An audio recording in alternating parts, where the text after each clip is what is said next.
Hello, I'm Chris Beachum, managing editor of Gold Derby, here with a fun today making of Late Night with Seth Meyers panel.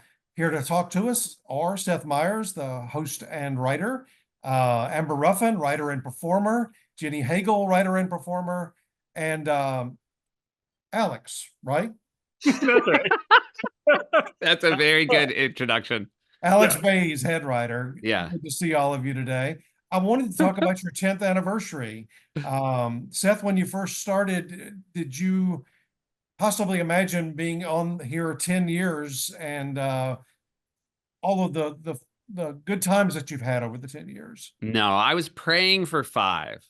I thought if we could make it 1, we could make it 5, but I never dared. I never dared to think 10. And yeah, it's been such a trippy 10 years. Obviously, like everybody who does one of these, we had a couple of major interruptions with COVID and the writer's strike. And so to be on the other side of both of those, we feel very fortunate, but it is incredible to have done 10 years of the show.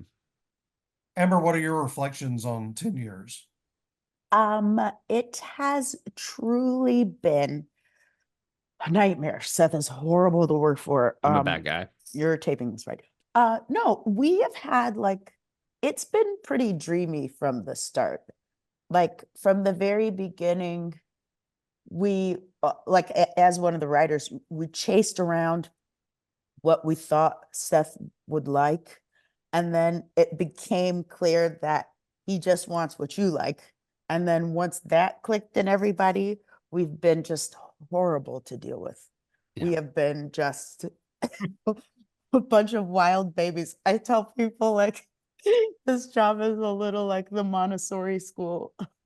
Right? Because it's truly do the thing that you like and we'll find it. We'll make it work. And we do. It's a delight. I do know my least favorite thing was what you thought I liked. 100%. 100%.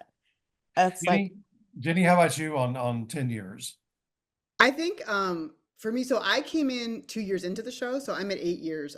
So if we could meet back here 2 years from now, does it feel like 10 years? No, I feel like I got to come in at a really cool moment because I joined the staff during the primaries of the 2016 election, but I joined right like 2 months. I joined maybe 8 weeks before we all had the moment where we realized Trump running wasn't a joke. Yeah. So I feel like I joined in that last 8 fun weeks of America. So it was kind of interesting because I feel like I joined in the last kind of loose, hey, this show is kind of like anything goes. And it was really cool to watch the moment of the show crystallize into, we have a purpose.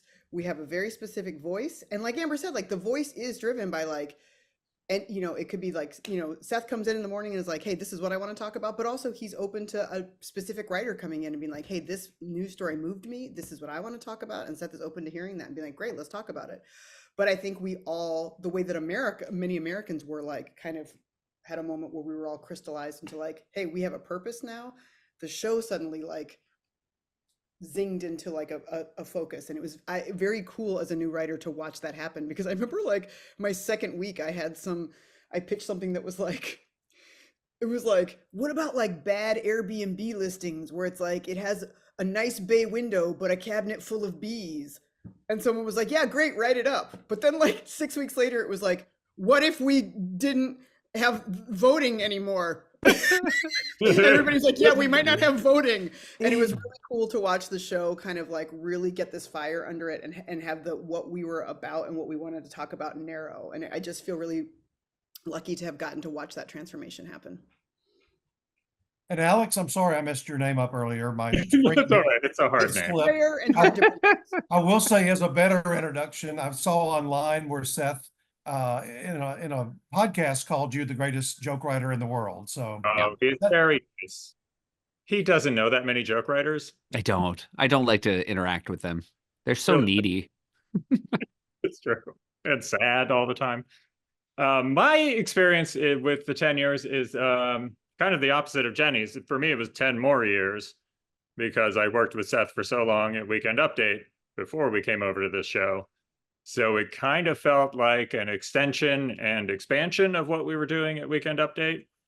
And as far as the show itself goes, I'd say the first 2 years felt like 8 years because we could not figure out what we were doing exactly, what we wanted it to be, if we could do what we wanted with what we had. And I always say it felt like we were running across a bridge that was collapsing behind us every day. Like on Monday, we knew what we were doing Tuesday, probably, and Wednesday was a full mystery. Yeah. 2 years. And then once we clicked in and we had, the horrifying end of America topic to focus on, and we had the closer look to do it with, then those probably 8 years kind of felt like 3 years because of the constant interruptions with COVID and with the strike. But when we were on, the groove makes it go. So it really felt like a lot less time. So I guess it still works out to 10 years. Well, Seth, you mentioned the end of the writer's strike earlier, and then Alex just mentioned closer looks. So I want to bring those two together. When you knew the strike was about to end and you were all going to be able to get back together again, how did you ramp up and how did you decide on coming back with an hour-long closer look as the first episode?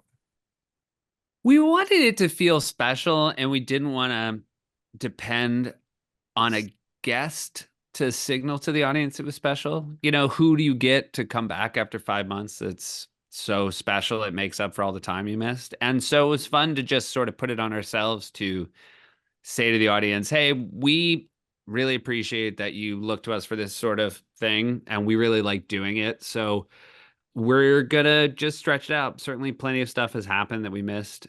And it also was just for us, it was a fun way to say to everybody, we really miss doing this. And so we're going to do one that's 3 times harder than we usually make it. Because I will say to Alex's, how it's all relative. I will say a week when we're on hiatus feels longer to me than a week when we're on. And that is the opposite of what it used to be. Like there's just a nice flow to the show now. And so it's really cool to come back. And mostly it was really cool because Sal Gentile had to write it all and the rest of us just got to sit back. Jenny, what were I know everybody was happy that the strike was over, but what were your reactions in terms of returning to work? I think one of the best things about working at late night is that we're all living through America and we all have feelings about everything that's going on in the world. And I feel really lucky to work at late night where then you have a place to put those thoughts and feelings, and you have coworkers that you get to work through those thoughts and feelings with. And then I think Seth does like this really lovely job of letting us find a balance between expressing our serious feelings about the things happening in the world and joke about them. And when there were these 5 months where I wasn't working, I just, like you just have all those same thoughts and feelings, but you're just saying them to like your partner or your dog or your, a person at a bar who didn't ask you to express them to them. And so I think it felt so lovely. And like so many big or interesting or even like funny and silly things happened in the news, and I just didn't get to write about them. And it was such a bummer. And so it was so lovely to have a place where I got to do it constructively again.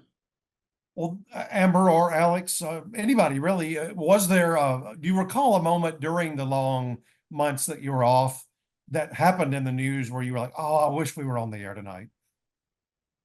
I mean, Or was it too long ago? For me, like any news story wasn't the reason I wanted to be back on the air. The way we do the show now, we have figured it out. We're in such a good groove that it doesn't feel like you're overwhelmed by doing the show. It's a part of your day now. It's a part of your life. When you get home at a reasonable hour, thanks to the way we've structured it, you don't really think about it much more until the next day. So it's so incorporated into what your life is that being thrown in a tailspin with a strike and not having that anchor to your day was wilder than whatever was happening in the news. Like the way the news has been rolling the last couple of years, there is absolutely twice a day something you'd love to talk about on the show. So nothing in particular stands out, It certainly felt like the strike was the big news story for me while that Yeah. was happening. It's, you know, it's the funny, I was watching an old episode of the Larry Sanders Show, and he would watch the show when it aired. And it's the funniest thing. The idea that we would all stay up to watch how it played No. Wow. is just like, that is so Yeah, I deeply assumed unhealthy. you all did. I did assume you all did that. They don't, half of them don't watch it when we're taping it, Chris. That's how full their lives are. Just rich and full. They're all hobby- guest writing on other shows. I used to hear about shows. I remember Lost, and they would get together every week to watch together the episodes. I can't imagine loving my work that much, only in terms of like having that high of a self-esteem. Every comedy writer I know has such low self-esteem that they couldn't watch their own work back Yeah. and feel that good.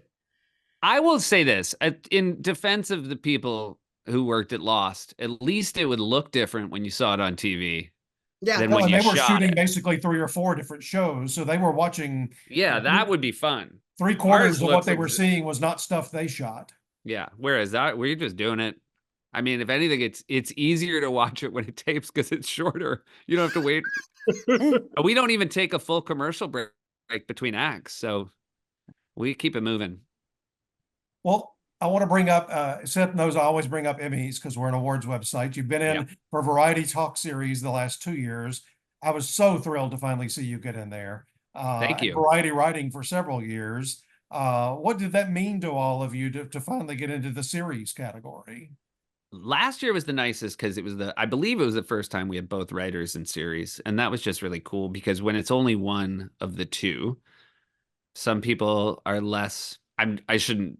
No one's not happy for the people who get nominated. It was just nice for everybody to feel honored at the same time. And John Oliver's not in your category anymore. No, he's taken down Lorne. Yeah, he's over in the SNL. We set him over. We put our scent on Lorne and said, "Go Yeah. chase that." Well, Daily Show with Trevor Noah won last year, and we had the director on, no, the head writer, Dan, a couple of days ago. I think that's publishing today. But he said he was looking at the Gold Derby odds and they were in 4th place. So they were all relaxed and just hanging out, not thinking that we're going to be on stage. Well, that's great for them. That is the good part about our Actually, being the Gold Derby. nominated. We would always get to go to the Emmys and go have a blast and know for a fact that we were going to get murdered by John Oliver. Yeah. And so we would go just like easy breezy, having the time of our lives. I think though, I guess the best outcome would be that Daily Show one where you're super relaxed and then you also win. Sign me up for that one. We had that happen, not to, I want all of you to talk more than I talk, but one time Jeff Daniels was on David Letterman and Dave asked him, he'd just won the Emmy like the month before. And Dave said, "Why were you chewing gum when you got on stage? And why weren't you sitting on the aisle?" And he said, "I was looking at my odds and my wife said I was in 5th place. So I was just tuned out." So What a fun way to find out that his wife bets in Vegas. Yeah. he knew she was looking at the odds, but he had not been looking at the odds. Anyway, well, I hope you win this year. Trevor's not on anymore. Daily Show is on, obviously, but Trevor's not. So I think the category is wide open and don't be too relaxed. I Don't think drink we too might- much before your Don't category. worry. Yeah, I think. You know, the good news is Baze is incapable of being relaxed. Incapable. Okay. Great. You mentioned presidential year. This is a presidential year. How does that change the show from week to week to week over this long stretch of time?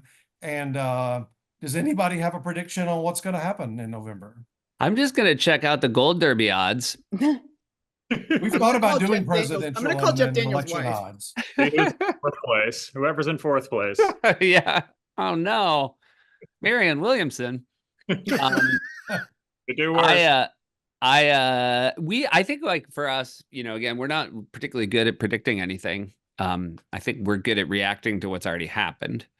I mean, I think we could predict what's going to happen if certain people get elected. I think we've been on the nose with that. But as far as how the American people are going to vote, that's not where we are. But it is nice, like I said, it's nice to have this catharsis of, hey, let's let's not look too far ahead. Let's react to what happened yesterday. And let's not try to plan and predict what's going to happen tomorrow because we're going to be wrong. Any special coverage for these earlier than normal debates or the conventions? Debates are always an exciting time for us, but the earlier ones kind of throw us for a loop. I feel bad as a viewer, realizing we're going to lose an SNL debate because I do always look forward to those. And so having one land in June is a bit of a drag as far as that goes. Right, right. Well, I want to talk some specific episodes. I went back and watched some of my favorites, and I want to start since we do have Jenny and Amber here, the special 50th edition of Jokes Seth Can't Tell. Seth, you look truly surprised that they not only came out in evening gowns, but completely flipped the script. Yeah, it was very unkind, and I have taken it to HR, and they handed it right back to me. They said that they would not accept. Yeah, you're underselling it. They didn't just have gowns; they had Tiaras. Tiaras. There was a red carpet. There was There was a a page boy. There was drinks. Page boy who played the trumpet, and it was. I will say, and I mean this sincerely, of all my writers, I felt the safest getting screwed by Jenny and Amber. Like if Mike Scollins, to name a name, had done something like this, I would assume that none of us would have a show the following day. Seth, I hope you know us well enough to know that if Mike Scollins did something like this, we would have caught it and we would have edited it. Yeah. For sure. I also have to say for the record, I love the idea of you taking that script to HR because I imagine HR being like, I'm sorry, you've been doing what for 8 years? 50? You're Wait, why does it say 50? How did this slip through the cracks? The premise is what? But it was so much fun. It was such there was a, genuine delight about it. And the very premise from the beginning has been, calling out what we can and can't say. So it was a perfect way for to turn it on its head for the 50th. Were you red hot mad for like 15 seconds? No, I wasn't. Ever? I would have been, because we used to do this thing, Chris, called, what was it? Affirmations? Affirmations. Yeah. They would write things for me to affirm to myself in the mirror, sort of Stuart Smalley style. And I was mad the whole time. Yeah. Because they were bad. Mostly I was just mad because I'm like, this is a bad joke. They weren't good enough. Yeah, they weren't good enough. Like I was happy to be burned. I was not happy to be burned lazily. Well, you were a great actor because when I was watching it, I thought for at least 5, 6, 7 minutes, I thought you are so mad. Well, let me just say, this is the first Zoom that anyone has ever said, you're such a good actor to me. I'm sure that's not true. Jenny, how did it come about? And did everybody know but Seth? Yes, everybody knew but Seth. Amber and I knew, this is so silly, but to keep track of them, we always number the scripts. And when we started to get into the 40s, Amber was like, we should do something for the 50th. And I was like, you're so right. That's a really good idea. So just to make sure that Seth didn't get ahead of us and think, oh, I wonder if we do something, I started not numbering the scripts a few in advance. And then we just kept track. And then we planned this a few months in advance. And we ran it by our producer, Mike Shoemaker, just to make sure that Seth, he thought that would be okay. We ran by him what we were going to do. We picked out gowns with the wardrobe department. They kept those gowns under these black tarps to make sure that nobody would see them. And then we wrote a whole separate dummy script with all separate jokes, had multiple meetings with Seth throughout the week, got those jokes approved, and then on our own privately wrote the script that everybody saw. Well, it was lots of fun. Amber, I think the tiaras and evening gowns need to be at the Emmys. Absolutely. I love that you can tell who did what. Jenny was like, okay, we have to make sure that we have a dummy script and that he gets the dummy script. And then we have to make sure to be maintaining at the same time, blah, blah, blah. And I'm like, we need gowns. We gotta have drinks. It's like Also, perfect combo. Oh, and then one of my favorite things is when a bit is 2 seconds long, but you can tell way too much effort went into it. So then I think I was responsible for the page boy because I was That's like, right. I love a 2 second bit that you can see a bunch of math around. Yeah. The funniest thing is all the work you did to obfuscate. And my wife would have told you if I'd walked down the hall past you guys in gowns and tiaras, I would have been like, hey, nothing. She did a surprise 50th birthday party for me this year. We went to a friend's house. There were literally 20 cars outside. Then we walked into a house, no one was there. Great. And no alarm bells went on. Great. That's great. Just looking at my phone. She had you blowing up balloons for a week. Yeah. I was like, all right, get ahead of the kid's birthday. I get it. She tells you it's like a pulmonary test. Yeah. Amber, I love your Amber Says What segment that you do occasionally. And I specifically wanted to bring up the one from December when Kate McKinnon was the guest on the show. Why does that segment work? What about it works? You know what? That segment came about because of the such and such Winter Olympics. I don't know, 2020 something. Yeah. Some kind of Olympics. After And what the Sochi, right? Olympics are yeah, I think so. Yeah. I think that's Everybody remembers where the 2018 Winter Olympics were, right? right. Yeah. We don't have to say it would waste your time. They but so many crazy things happened during that Olympics that I literally was like, what? That guy's all oiled up. What? They did what to what? So then I wrote it up and maybe it was 4 pages long. And it was just me. It was like Seth going, Amber is going to review the Olympics. And then I did it and it was just all what's. And then we read it and Seth was like, you know what? Let's just call it Amber Says What. And then we did it. And then after Seth and Shu were like, you should write up another one. And so then it became a whole thing. For me, it's such a joy when we do them. Sorry to interrupt, but though I like when we do them, it's just like the nicest thing for me because I'll say, here's Amber. And then I just sit there and just watch Amber kill. Wonder why I can never get the audience to react like that. It's so good when I see that preview that's coming up. That's amazing. Alex, how many writers do you oversee and what is your writer's room like? Oh man, I can tell you how many writers we have, but that's different from the number I oversee.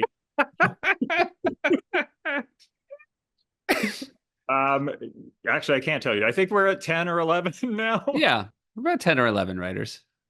Yeah, there's about 10 or 11 writers. Since the pandemic, most of them no longer come into the office. We're doing a lot of remote stuff. Mostly writers come in if they have a piece in the show that day. Once in a while, they'll come in just to use the computer for something else. Yeah. We have a very good printer. We have a very good printer. Snacks. Yeah. I forgot the second part of your question. Just that's it. The number. What's a writer's room like? All you want is a number.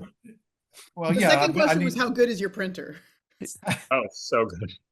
I was asking about the writer's room, but you said it's more virtual now. It's more virtual now. So it's like a haunted writer's room that still has like a whiteboard with the guests from a show from 5 years ago up there and a bunch of note cards for bits that don't exist anymore. It's like it would be like the set of an apocalypse movie where you would know when the bomb hit. Right. Because it's like everything is Yeah. like, And if you looked around a little bit, you'd be like, oh, that's probably why they bombed him. right. Yeah. That's a really good point because even I think the schedule for the week that the pandemic hit is still up there, so you can see who the guests are. Yeah. You're like, oh, Yes. Charlie Rose. Yeah. Yes. Yeah, you really get a sense of the moment in pop culture time. Every time I go in there, I'm like, what movie was Cillian Murphy in that year? Yeah. No, I feel the same way. And then you're like, oh, that was Peaky Blinders, Cillian Murphy. Oh, yeah. Okay. Thank Yeah. you. Solved it. I did the same thing. I have to go in there Work and backwards. I Great. should say, we used to do, Chris, especially for the monologue, we would have all the monologue writers who come into my room. This is pre-pandemic. And I would read 200 jokes. Is that about right, Baze? right. Yeah. And I would mark in real time the ones I liked. And it was the tensest part of everyone's day because it was basically me and Baze and 5 to 6 writers squeezed in a small office. And it would be like, now we're going to read Jenny's 30 jokes. Now we're going to read Matt's 30 jokes. And so you would watch the tension sort of move from one person to the next. I didn't particularly enjoy it. And then during the pandemic, Baze would just read them all and he would pick 12 jokes. And again, as Baze noted, we've been together for 2 decades. Like our tastes are pretty in sync. And so it was great to lose a part of the day that was, I don't know, I didn't enjoy. I don't think anybody else enjoyed. Chilling? Bone chilling? And I don't even feel like I'm a bone chilling person, but No, it you was weren't like, mean about yeah, it. but it You was were just never like, mean about it. But it would But just be like, you- imagine a parent-teacher conference where your parents and your teachers are there and they're reading out loud all the homework you did the whole quarter. Oh yeah, and Yeah. the teacher feels bad. Yeah, nobody. Yeah, it was just so funny. I would also mark with a highlighter. And so I'd be aware of how long it had been since I'd heard like, eek, so I would just mark one just to like put some sound in the room. Sometimes And- you would write no next to a joke. Yeah, I would sometimes write no. But Because sometimes it would you- be, go ahead. Sometimes you would heart a joke. I would put a which heart. meant I would would never be say the this on self-esteem. national Yeah, television. Yeah, the heart man, I it. love it. I love it. And by the way, that exists now. So Baze had one of the great ideas of, I guess, probably over a year ago now, but surprise inspection, where Baze is basically culling all these jokes that are, how would you describe them, Baze? Shockingly bad. Yeah. Just sort of Wildly shockingly inappropriate. bad jokes that are both either too offensive, too hacky, or they just don't make any sense. Yeah, But they were turned in the regular joke packet. yeah. And it started because once we stopped doing the read in your office, then I was doing it by myself in my room. Nobody comes in my office. They're just reading these. And I sometimes would see a joke and I couldn't believe what I was seeing. And so I would show it to people and be like, do you see anything here? Is this a joke? What am I missing? And those people would be horrified and they would always laugh at the absurdity of the situation. And I was like, oh, this could maybe be a piece. There's certainly enough material coming through. Yeah, the alt title for that was "Can you believe an adult human turned this in?" Right? Yeah. Too long. Yes, it was. And then I got burned so hard. I mentioned this on the show. I went to a Rangers game, a New York Rangers game with my son. And they said, hey, can we put you on camera? And I said, sure. And then before they put somebody on camera, they show like a piece of their work. Like I was there, Dave Foley was sitting next to me. So they showed a clip from Fargo and then they cut to Dave Foley. And then for me, with no setup, they just show one of the jokes from Surprise Inspection, which I know is a bad joke, but it just cuts to the screen and I say, Whole Foods just announced they're raising the price of their onions to $1 scallion. And then Ooh. it cut to me in the stands and like people booed. Was that a Matt Goldich joke? No, it was Brian Donaldson, I think, right? It was a Shocked. dominant, yeah. Yeah. Did your son boo? He didn't boo, but he leaned out of the frame. He was like here, and No then it cut to me and he went. association. No, but he changed his last name to Kimmel. He did. Now he goes by Ash Kimmel. I want to ask about 2 of the day drinkings you did this year. Please. Dua Lipa Yep. and Kristen Stewart. Yeah. When did you know, you've been doing it a while, so when did you know that was actually, you're doing it on location, so you don't have the audience to tell you that it's good. When did you know that it was a good segment to keep going? I mean, I think we knew early on we had something special with day drinking. The interesting thing is you don't get better. It's not like a closer look where you just sort of figure it out and you get better doing them. Like each one is so dependent on how the guest is and the moment. And you're kind of just trying to find it the way you sort of find a good time when you're drinking with somebody. Like there's all our best laid plans kind of go out the window.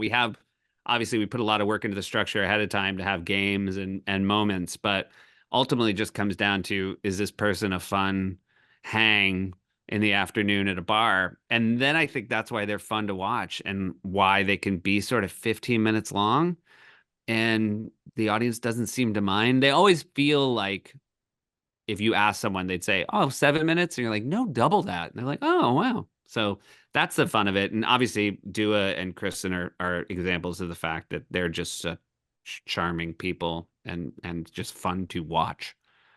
Well, that's, I guess, part of my question. A better question than the way I phrased it was, you have hundreds of guests on the course of a season. So how do you know, oh, this is going to be the right person for this? Well, you want someone, I think with Dua and Kristen, you want someone who's young like me, right? It would be weird if Right. there was an age gap.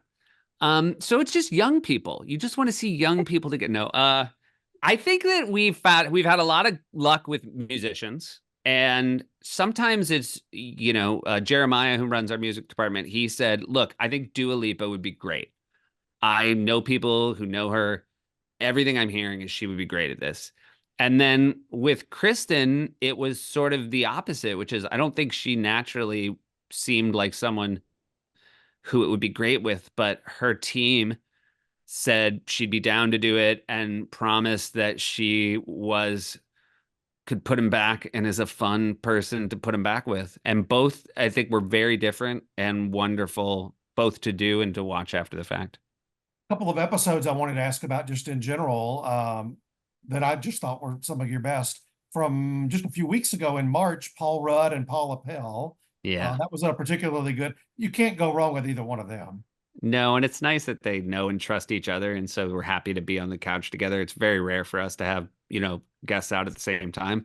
But if you feel like that chemistry exists and they're friendly and trust each other, it's a delight. Alex, what does make a good guest on the show? Oh man. At this point, we've had a lot of friends of the show at this point, people who've shown up 10 or 12 times. And I always think those are the best guests because there's a rapport, there's a history, and you can just sort of catch up with what they were talking about last time. I think for me, that's what it is. How about you, Amber? I always think that it's when they go off script a little bit, because sometimes Seth is asking the questions he's supposed to ask, and sometimes he's dicking around. But when he's goofing around, that's when it's the best, I think. Jenny? Yeah, I think somebody who's relaxed and being themselves and just having an actual real conversation, almost as if they are backstage. I think that is really the most fun when you get the most real and surprising conversation that way. To me, even just as a viewer, because I'm not involved in those segments. So I watch those kind of as a viewer and a fan of the show, and those are the ones that I enjoy the most. And to back up one, I meant to say, after hearing Seth's explanation of day drinking, Jenny and Amber could go day drinking with you. That would be a good segment. They are, I should note, they're often there behind camera, making sure it doesn't go off the rails. Right. I will But say, part I've of just that been is not. worried. I don't know that Seth could keep up with us, and that is a real concern of mine. See, there's a challenge. That's a challenge. Get out of town. Buddy, Get right out of town. I'm being serious, and that's real. Serious? You think after what you've seen me do? I was in a sorority. Another episode I really liked from a few weeks ago, it's about 3 months ago now, was Austin Butler and Jenny Slate. I thought that was a really good episode. He was wonderful. I've known Jenny forever, obviously. And the best thing about Jenny is you're going to get something you don't know, if that makes sense. And she's going to be in total control of it. Austin, who, I've just been a fan of his on-camera work. He was just such a lovely, charismatic person. And I think that's always, that is still one of the things these shows provide, is letting people see, actors and actresses and pop stars, athletes out of their element, not in the field, them for playing on. And so he was just great. That was a really fun show. Is there still a guest that you would love to have on that you've been going after for years that just hasn't worked out, but you'd love to have them?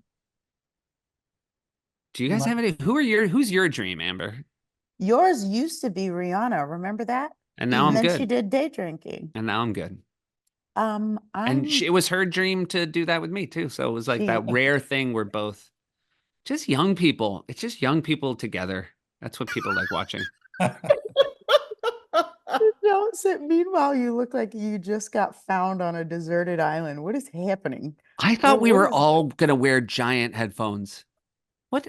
So nobody got my memo to wear giant headphones? Yeah, I got a Jenny- text from Seth. It says, "Wear your oldest hoodie." Jenny does have a big microphone next to her. We looked at that earlier. This is It's how. just not Do in I look use. like a young guy with I'll my give you hood? hood. $1,000 to shave. Look, like you have a manifesto. You can have 1,000 of Yeah, makeup. All yeah, right, you then young call guy- my hair and makeup team and have them come into the office during a hiatus. Gonna shave myself. I gotta risk everything. risk everything. You can't nick the moneymaker. No, it's the neck. It's the veins. It's the big Adam's apple. It's the Yeah. moneymaker, baby. Yeah, the right moneymaker. there. Oh, I nick one of these. We're all looking for work. Yeah, that's right. That's what they call you, America's throatiest late night host. Yeah, yeah. I mean, The golden I wouldn't put it on a billboard, but that is what they call me. Did anybody else have a dream guest that hasn't been on? Yes, any guest that comes out and talks about how great the monologue was. Yeah, Baze likes that. Love And they're that. like, woo, Hasn't banger happened after yet. banger. We're waiting. I will say this, and I'm very hopeful. We've talked. I think it's going to happen, but it would be just wonderful to have Conan on the show, and it's doable. I'm confident, but that would be the hat trick because we've had Jimmy on and we've had Letterman on, and to have Conan, then we would have had everybody who had been, such incredible custodians of this franchise before we were lucky enough to get our hands on it. Yeah, he's amazing. Another thing you're going to have at the Emmys on the ballot is corrections. And I wanted to ask just a quick question about how that's put together and what that means to all of you as well. Yeah, tell us what it means to you, Amber. Oh, great. The thing I like about corrections is that it has Amber no- used to have to be at corrections because Amber used to have to be there to plug the Amber Ruffin show when I was done with corrections. And she has not been there since. No, I don't. I'm You think shocked to it's find out unhealthy? he still does it. I truly dislike it. I don't like Seth reading through all the comments. I think that's not good for you, Seth, and Yeah. you know it. And I don't think that you should then go talk about it. Young I think people are every very aspect of online. it is You don't bad. understand the youth. It's for me, I put it together by myself, and it's my favorite thing to do because I feel like I'm doing a stand-up set about the week of shows we just did. And it's just deeply inside jokes about our staff. It is Does that- it's so inside that you would never think that people outside of the show would be as into it as they are. And at this point, corrections has its own like lore, and people are into it, and they send Seth shit. And Yeah. it's really got its own fandom. I would say more than Late Night with Seth Meyers. I don't know if that's true, but it's more intense. Though it's a fewer people who are more intense. More subreddits, probably. Yeah. I like that major endorsement to the Academy members to vote for it. That was really good. Yeah, thanks, Amber. It's you hate it. You don't want me to do it anymore. It's Last bad for him. question, and I'm going to let all of you go, unless you want to stay. This, I guess, affects Alex and Seth more than Amber and Jenny, but I'm so focused on this Saturday Night Live 50th season, and I wonder if either of you has any thoughts. I couldn't about figure it out and where that was what- going when you What said you would this like to affects- see in terms of how they put that thing together. I thought you were this affects Alex and Seth. There's a new Emmy category for white men. That's been there for 75 years. Yeah, There that's is true. you a tell him. prostate cancer vaccine. I mean, Baze and I think are Wow. like we are at break glass in case of emergency if they need us for the 50th. I think we're also They're gonna have to break enjoying. a lot of glass to get to me. Yeah, but it's I mean, I will tell you this, Chris, and I have so much empathy for my friends and family who are still up there on the 17th floor. I think usually when a hiatus starts, like it just did for SNL, everybody gets to relax, and I think it will be a very work-centric summer, considering the fact that the 50th is coming up. And so I don't think anybody can take their foot off the gas. And I think I had a fair amount to do with the 40th, and they just get exponentially more unwieldy when you add another decade of performers and writers and hosts and musical guests. But the 40th was something really special, even just to watch. So I can't wait. Well, I haven't heard this in months, and I don't know if it's still true, but I had heard back maybe around Christmas. They've announced February of next year will be the actual anniversary special, but I'm hearing like Radio City Music Hall just to fit everybody into one place. I mean, at the 40th, there was overspill into our studio, and it's just the hardest part I think for Lorne is just the amount of requests he's going to get for access. Right. Well, at our 10th anniversary show, empty seats, couldn't even film. Remember, we were trying to give out free sandwiches, and we still couldn't. No, I doubt that. I did come to a taping many years ago. I think it was 2016. Like a month. It was because one of the debates happened when I was there. So it was the Trump. What was that? Trump Clinton. Oh, wow. My friends and I really enjoyed coming to a taping, though. It's a fun. All jokes aside, we have a very good time at our show, and it's a very fun taping to go to. So if you're ever in New York City, come on by. Yeah, get tickets, go by. They're free, right? They're free. Yeah. Although we found out that Amber had been selling them. They are free. And then Amber had been set up her like a sort of a secondary market website. www.tickets.com. That's me. And then my assistant would always be like, "Hey, can you do a meet and greet? It's Amber's family." And then I would go out, and it clearly wasn't your family. And it was just something else you sold. Asian. Well, thank you all so much, Amber and Jenny and Alex and Seth. Thoroughly enjoyed this past season, as I have all of your seasons. And we hope Emmy voters remember the show, writing, directing, crafts, everything as they're voting here in just a couple of weeks. So thank you all so much. Thanks, Chris. Thanks for having us.